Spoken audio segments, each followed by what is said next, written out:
Welcome to the Noodle Podcast. We are Kate and Max and we love noodling on what we've learned by accident.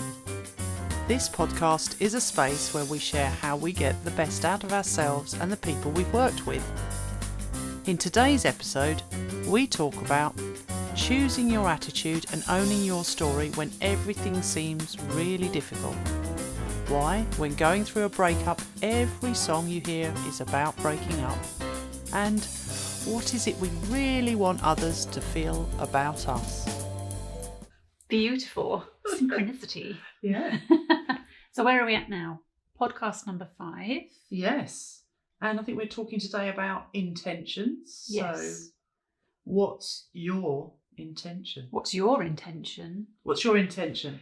What's your intention? I remember the first time you asked me about this and I was like, I don't know. What? What are you talking about? Yeah. Mm. But it's a great way to make sure you're clear about what you want out of a day, a meeting, a conversation, a situation. Mm. Yeah. How did you come across that first? I know it sounds like a simple thing, doesn't it? It does. Until you start making it a way of being, Yes. it can feel a little bit weird. I think I've come across it a few different times, but when it came really to the surface as something that made sense more then than any other time was when I first started doing some work with a couple called Ian and Ellie, who are a married couple who do a lot of work with teams, executive teams, on their team performance. And I really wanted to get into that space. I'd already been doing a lot of stuff, I'd been doing a lot of stuff when we were working together on teams. But I had this sort of sense that there was more that I didn't know. Yeah.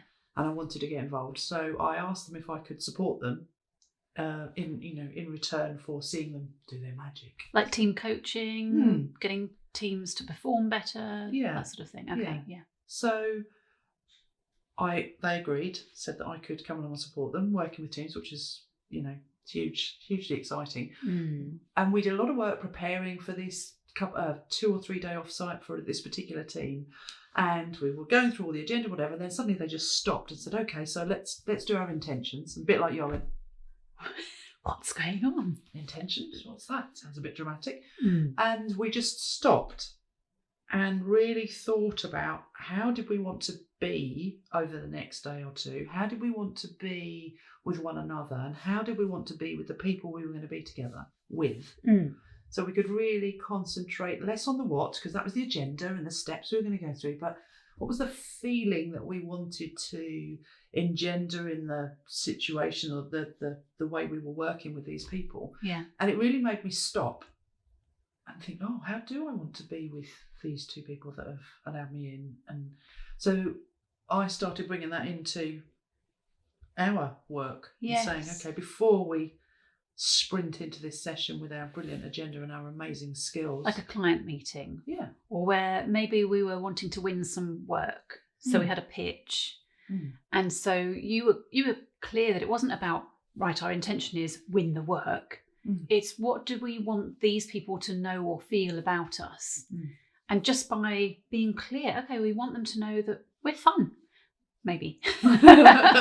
Or we think we role model the behaviour that we help others to do when they're stressed and stretched and people are not operating in the most pleasant of ways, let's say. We feel like we show how you can do that, listening and being respectful to each other.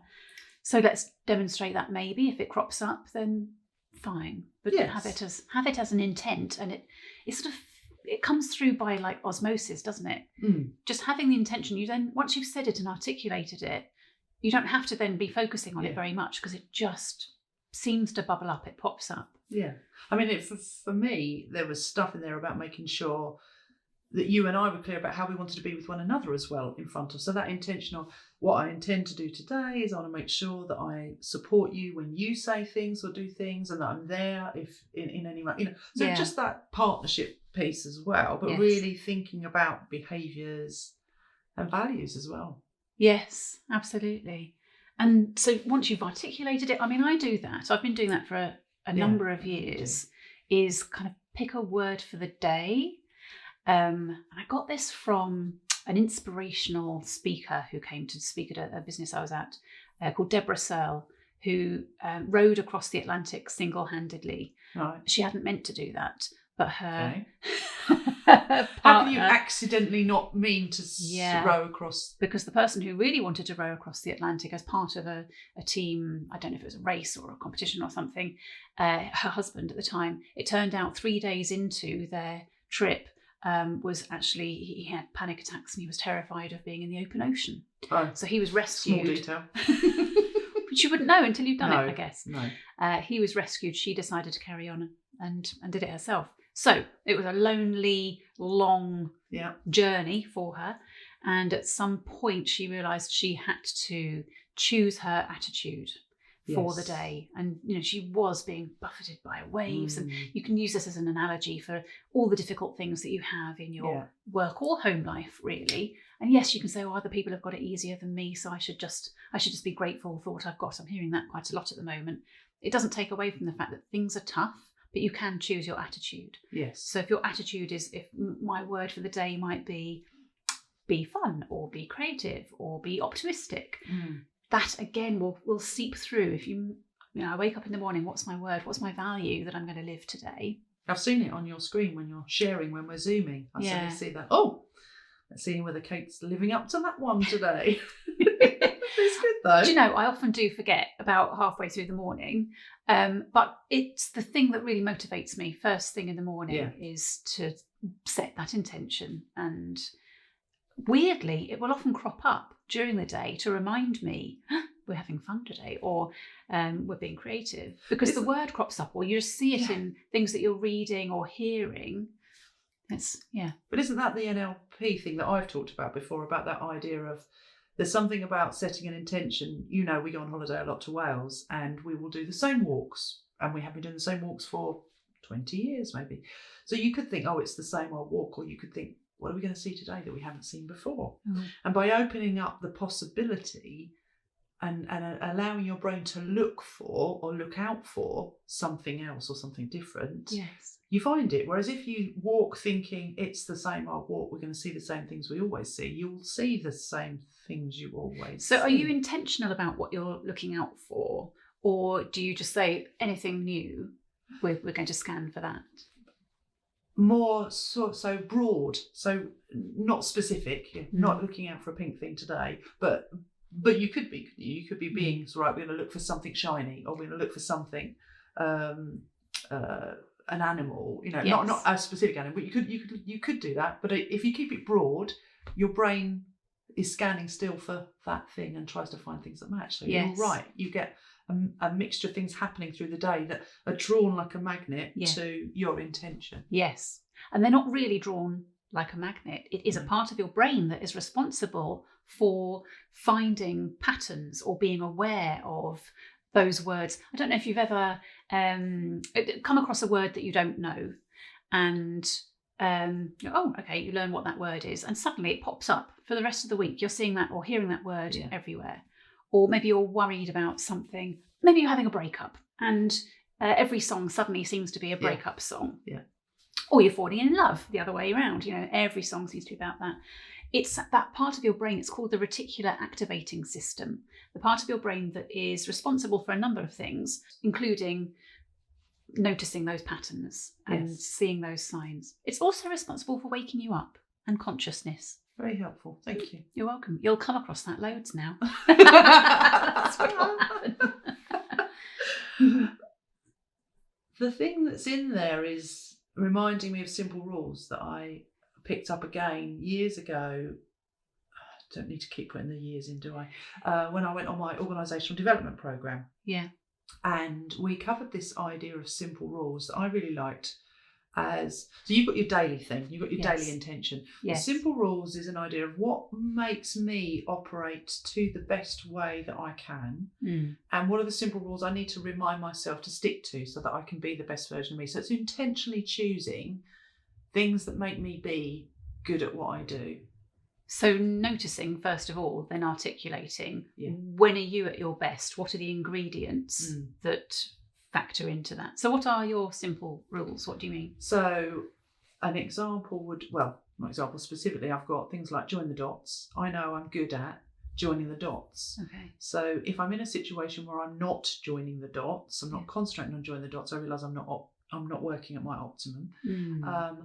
Things like productive use of time. So I like to make sure that I've got more than one reason for doing something. I know you've heard me say that quite a few times before. So we say, oh, should we do this thing? Or the clients ask to do that. And I go, and why else might we do it? What other reasons might be good for us to do this? And so that's productive use of time. It's like layering on extra reasons to be motivated and focused to deliver that sort of thing. Yeah. And occupy the space, one of my favourites, which is a bit like when you watch kids play a sport and they're early on in the playing of the sport and they all go around the ball. They're like bees around a honey pot. But my thing is about occupy the space. Go and stand where there isn't something going on, either because it gives you a different perspective. Do you mean literally or metaphorically or both? Could be both. Okay. Could be both. Is going where there isn't stuff happening, either to look back at what is happening, so you've got the distances here, or because there might be something interesting that could happen in the same way that does with sport, which is if you stand in the space, someone will probably give you the ball. Okay.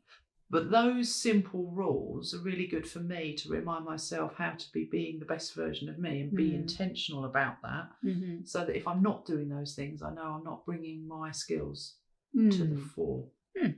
So it's worth anybody just thinking, what are my simple rules? It's not quite the same as values, is it? No. But noticing those things that make work or any other activity feel good because you are in the space that you are most productive in. So it takes a bit of time to get there, doesn't it? Hard to think about I think the other thing about being intentional, having intent, is kind of owning your own story.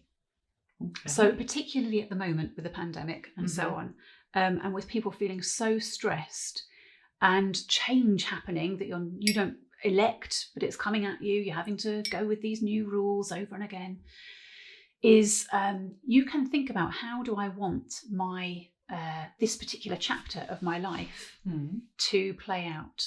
What will the title be of this chapter? If my life is a book of chapters, I can look back at the ones that have happened. Oh, okay, that was the time when all of that stuff happened.